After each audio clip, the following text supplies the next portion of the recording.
The roots of education are bitter but the fruit is sweet. जब बड़े हो जाओगे ना, अभी के लिए तो तुम्हें लगता है कि जो एजुकेशन है, ये फाउंडेशन है, बहुत कड़वी है, पर जब तुम बड़े हो जाओगे ना, इसका जब फ्रूट चखोगे तब तुम्हें लगेगा मीठा मीठा, स्वीट। तब कोई कड़वाहट नहीं लगेगी। तो क्या हाल चाल दोस्तों, मैं मुकुल आपका टीचर, आपका मेंटर, आपका गाइड, फिर से स्वागत करता हूं आपका कहां पर, आपके और मेरे प्यारे चैनल मैथ कोर पर। प्यारे बच्चों, आज की क्लास में एक्सरसाइज 1.3 खत्म करने जा रहे हैं। पिछली क्लासेस में हमने एक्सरसाइज 1.2, 1.1 चैप्टर की इंट्रोडक्शन खत्म कर दी है, और उससे पहले भी कई चैप्टर्स हम खत्म कर चुके हैं बहुत ही अच्छे तरीके से। सबके लिंक डिस्क्रिप्शन बॉक्स में, अगर आपको कोई भी चीज पढ़नी है, जाइए बॉक्स खोलिए, लिंक को क्लिक करें। अगर फ्रूट खाना है मीठा, तो कड़वी चीजों को सहन करना पड़ेगा, तभी जाकर फल मीठा लगेगा। तो आइए शुरू करते हैं आज की क्लास थोड़ी कड़वी चीजों के साथ। तो प्यारे बच्चों, आज का हमारा जो पहला क्वेश्चन है ना, वो क्वेश्चन नंबर 5 है। अब क्वेश्चन नंबर 5 में तुम्हें पहली स्लाइड में एक झटका देने वाला हूं, जरा ध्यान से मेरी बात सुनना। क्वेश्चन नंबर 5 मैं नहीं सॉल्व करूंगा, ये सॉल्व करोगे आप लोग। ध्यान से मेरी बात सुनना। क्वेश्चन नंबर 5 मैं नहीं सॉल्व करूंगा, ये सॉल्व करोगे आप लोग। अब क्वेश्चन में क्या बोला गया? What can the maximum number of digits be in the repeating block of digits in the decimal expansion of 1 by 17? Perform the division to check your answer। कहता जी 1/17 को जब आप डिवाइड करोगे तो कितने डेसिमल के बाद ये ब्लॉक्स दोबारा से रिपीट होने शुरू हो जाएंगे। अब कहने का मतलब ये इसका डायरेक्टली है कि जो 1/17 है ना, that is your non terminating decimal expansion. ये आपकी नॉन टर्मिनेटिंग डेसिमल एक्सपेंशन है, यानी कि जब आप 17 और 1 को डिवाइड करना शुरू करोगे ना, तो 0 पॉइंट समथिंग समथिंग समथिंग चलता ही रहेगा, चलता ही रहेगा। आपको ये बताना है कि कितने डिजिट के बाद दोबारा से रिपीट होना शुरू हो गया है। जैसे 0 9 8 4 3 ऐसे चल रहा है, फिर से दोबारा से 0 9 8 4 3 चल पड़ा।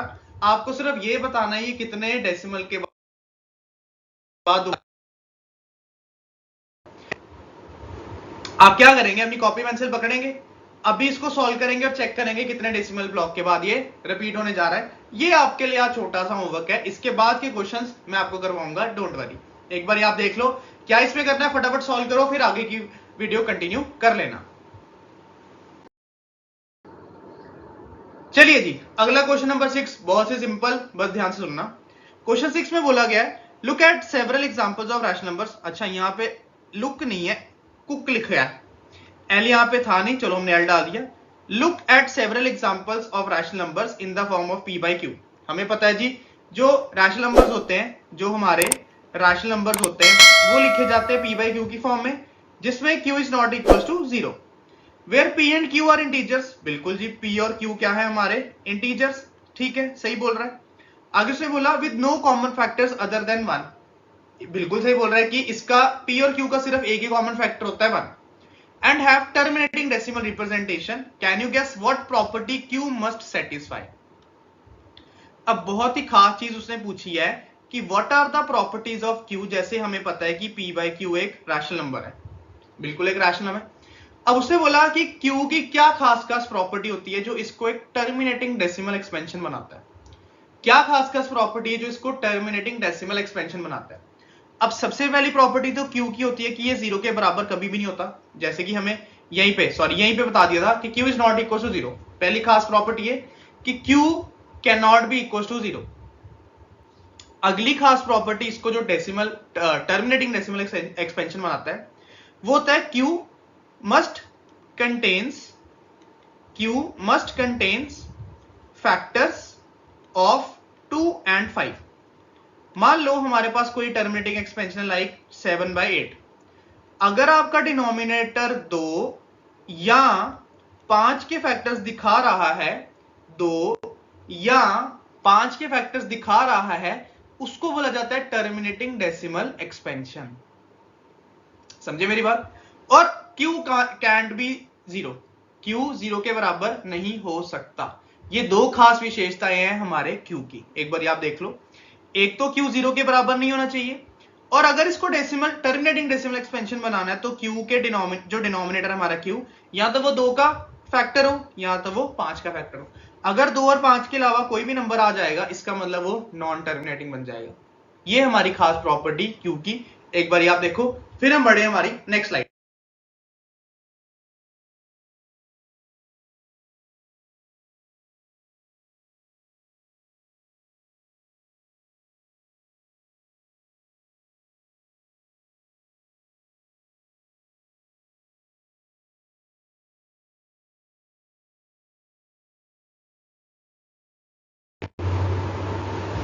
चलिए जी, टेक्निकल एरर थोड़ा सा बीच में आ गया था, पता नहीं है क्या ही बीच बीच में हो जाता है। अब क्वेश्चन नंबर 7 में आपको क्या बोल रहा है, right 3 numbers whose decimal expansions are non terminating non recurring। अब तुम्हें ये तो पता है कि नॉन टर्मिनेटिंग क्या चीज है, पर आपने मे बी कईयों को आप में से पता हो नॉन रिकरिंग क्या है। नॉन रिकरिंग होता है मेरे प्यारे बच्चों नॉन रिपीटिंग, यानी कि जो डेसिमल एक्सपेंशन के बाद रिपीट नहीं होता, अलग अलग चलता रहता है, उसको बोलते हैं नॉन रिकरिंग। अब उसने बोला कि आपको एक 3 ऐसे नंबर बनाने हैं जिनकी जो डेसिमल एक्सपेंशन है ना, वो ना ही कभी खत्म होगी, ना ही कभी खत्म होने वाली है यानी कि नॉन टर्मिनेटिंग, और ना ही कभी एंड होने वाली है यानी कि नॉन रिपीटिंग। ना ही कभी खत्म होगी, ना ही नॉन टर्मिनेटिंग, ना ही कभी रिपीट होगी, दैट इज नॉन रिपीटिंग। अब मान लो हमारा पहला जो non terminating non repeating number है या नॉन रिकरिंग वो है, हम खुद से जूम कर लेते हैं 0.20200200 देन 20,000 आ गया, फिर आपका 2 लाख आ गया, इस तरह से सो ऑन। अब इसमें क्या हुआ, ना ये नंबर कभी खत्म हो रहा है, एंड तक चलता जा रहा है, ना ये किसी पैटर्न में रिपीट हो रहा है, सेम नंबर नहीं है, 20 20 20 20 नहीं है, मैंने 20 ले लिया, फिर 200 ले लिया, फिर 2000 ले लिया, इस तरह से आप कुछ भी लिख सकते हो। मान लो मैंने अगला नंबर ले लिया 0.812345290082 एंड सो ऑन। अब आप कहेंगे जी ये तो आप कुछ भी लिखी जा रहे हो, कुछ भी करी जा रहे हो।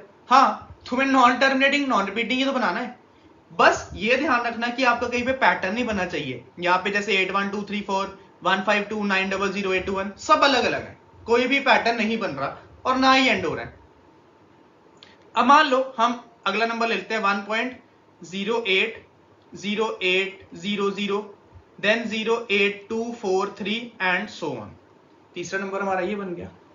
आप अपनी मर्जी का कुछ भी बना सकते हो, पर वो कंडीशन को सेटिस्फाई करे कि ना नॉन टर्मिनेटिंग है, ना कभी एंड हो रहा है, ना ही वो किसी पैटर्न में रिपीट हो रहा है। Infinite numbers are there, infinite, तुम कैलकुलेट भी नहीं कर सकते कितने नंबर्स हैं, इनफाइनाइट नंबर्स हैं जो कि इररेशनल है।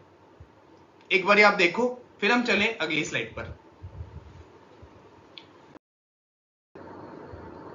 अब लीजिए जी, क्वेश्चन नंबर 8 में बोला गया find 3 different irrational numbers between the rational numbers 5 and 7 and 9/11। उसने बोला 5/7 आपका एक रैशनल है और 9/11 आपका एक रैशनल है, इनके बीच में आपको 3 इररेशनल ढूंढने हैं, इनके बीच में आपको 3 इररेशनल ढूंढने। अब इनके बीच में 3 इररेशनल हम तब ढूंढेंगे जब हमें 5/7 की डेसिमल एक्सपेंशन पता होगी और 9/11 की डेसिमल एक्सपेंशन पता होगी, यानी कि इनके डेसिमल ढूंढते हैं। पहले 5 और 7 को डिवाइड करते हैं, 7 बाहर और हमारा 5 आ गया अंदर। अब 5 तो जाएगा नहीं, 50 जाएगा, तो ये आ गया 0.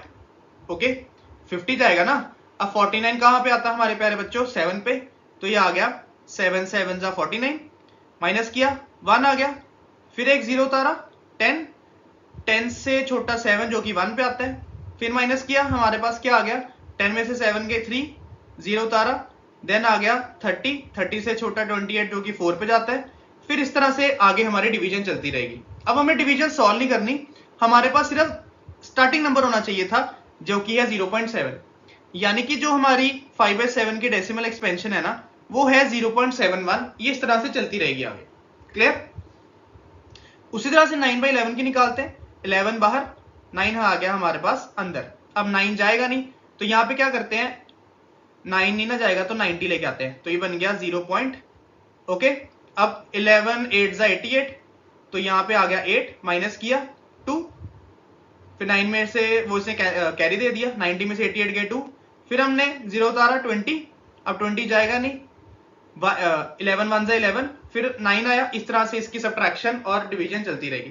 तो हमारे पास इसकी स्टार्टिंग ऑफ द वैल्यू क्या आ गई 0.81 और 5/7 की स्टार्टिंग ऑफ द वैल्यू आ गई 0.71। आपको सिर्फ इतनी ढूंढनी है। अब तुम्हें पता चल गया 0.71 और 0.81 में तुम्हें क्या ढूंढने हैं, 3 इररेशनल नंबर्स, 3 इररेशनल नंबर्स ढूंढने हैं 0.71 और 0.81, यानी कि उसकी स्टार्टिंग 71 और 81 के बीच में होनी चाहिए। ठीक है, जैसे यहां पे 71 है, यहां पे 81 है, मैं नंबर ले लेता हूं 72 से स्टार्ट होता हुआ पर इररेशनल, 0.7200272, फिर इस तरह से आगे कुछ भी लिख लो, 200, 20,000 एंड सो ऑन। ये हमारा पहला इरेशनल बन गया। 72 से स्टार्ट कर लिया। एक बार लिख लेता हूं 80 से। 0.80, then 800, then 8,000, then 80,000 and so on. ये भी हमारा 0.81 और 0.71 के बीच में आ गया। और एक मैं ले लेता हूं 75 वाला। 0.75, 1, 2, 3, 4, 8, 9, 0, 2, 8 and so on. So these are the three irrational numbers between our first rational 5/7 and our second rational 9/11. 5/7 और 9/11 दो रैशनल थे, इनको डिवाइड करा। हाँ, इनको डिवाइड करा तो 5/7 का आ गया 0.71, 9/11 का आ गया 0.81। अब इसके बीच में हमने तीन इरेशनल ढूंढ लिए अपनी चॉइस के। ये था आपका क्वेश्चन नंबर 8। एक बार आप प्यार से इत्मीनान से देखिए, फिर हम चले क्वेश्चन नंबर 9 पर।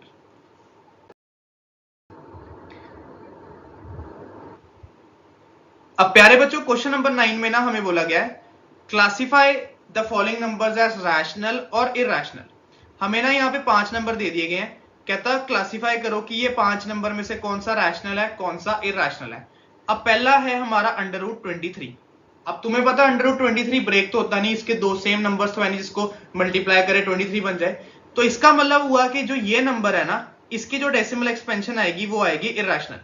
अगर तो ये पेयर अप हो जाएगा तो इट इज रैशनल, बट अगर ये पेयर अप नहीं हो रहा तो इसका मतलब ये इरेशनल है। तो पहला इरेशनल आ गया। सेकंड में था √225। अब आप सबको पता है कि √225 यानी 15 का स्क्वायर 225 होता है।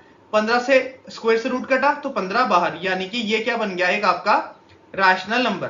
अब ऊपर 23 था, इसका पेयर नहीं होता। √225 का पेयर होता है, 15 का स्क्वायर होता है, पेयर बाहर आ गया तो ये रैशनल नंबर बन गया। उसी तरह से थर्ड क्वेश्चन था हमारा 0.3796। अब कई तो सिर्फ देखने से बता देंगे कि ये रैशनल नंबर है। क्यों? क्योंकि आफ्टर डेसिमल ये 4 प्लेसेस के बाद एंड हो रहा है ना, ये रिपीट नहीं हो रहा। रिपीट तो चलो नहीं हो रहा, ये नॉन टर्मिनेटिंग भी नहीं है, ये टर्मिनेटिंग है। और जो नंबर हमारे टर्मिनेट कर जाते हैं यानी डेसिमल एक्सपेंशन के बाद खत्म हो जाते हैं, खत्म, तो वो नंबर्स होते हैं हमारे रैशनल नंबर्स। जो हम नंबर हमारे डेसिमल के बाद टर्मिनेट यानी कि एंड हो जाते हैं वो हमारे क्या होते हैं, रैशनल नंबर्स। उसी तरह से फोर्थ क्वेश्चन में है 7.478 478 एंड डॉट डॉट। अब कई कहेंगे जी एंड तो नहीं हो रहा पर ये रिपीट हो रहा है, 478 478 478 चलता रहेगा आगे, यानी कि 7.478 का बार है। और अगर आपको यहां पर कहीं पे बार दिख जाता है, बार यानी कि जो लाइन होती है, बार दूसरा वाला बार नहीं, तो यानी कि ये हमारा क्या बन जाता है, एक रैशनल नंबर। अगर नंबर एंड नहीं हो रहा, नॉन टर्मिनेटिंग है पर रिपीटिंग है, डेसिमल के बाद सॉरी रिपीट होता जा रहा है, नंबर डेसिमल के बाद रिपीट होता जा रहा है पर एंड नहीं हो रहा, तो वो भी एक रैशनल नंबर है। ये याद रखना, बार का मतलब वो रैशनल है। अब जैसे फिफ्थ पार्ट में ये आ रहा है 1.10, देन 100, देन 1000, देन 10,000, आगे 1 लाख होगा। इसका मतलब एक तो ये नॉन टर्मिनेटिंग है, ना ये एंड हो रहा है, प्लस ये नॉन रकरिंग यानी कि नॉन रिपीटिंग है, ना ये रिपीट हो रहा है ना ये एंड हो रहा है। इसका मतलब ये तो हमारा सीधा सीधा क्या बन गया प्यारे बच्चों, इररेशनल नंबर। तो पहला वाला भी हमारा इररेशनल था, दूसरा हमारा रैशनल, तीसरा हमारा रैशनल, चौथा हमारा रैशनल और पांचवा हमारा इररेशनल। आपको कहीं पे भी डाउट लगे कि ये कैसे हो गया, वो क्यों हो रहा है, आप प्लीज कमेंट बॉक्स में जरूर बताइएगा, आपको उसका सोल्यूशन जरूर मिलेगा। और जो मेरे प्यारे बच्चे चैनल पर नए हैं प्लीज चैनल को सब्सक्राइब करिएगा, अपने फ्रेंड्स में जरूर शेयर करिएगा। अब हम मिलेंगे नेक्स्ट एक्सरसाइज 1.4 के साथ जिसमें रैशनलाइजेशन पढ़ने जा रहे हैं। So till then be safe, be happy, bye bye.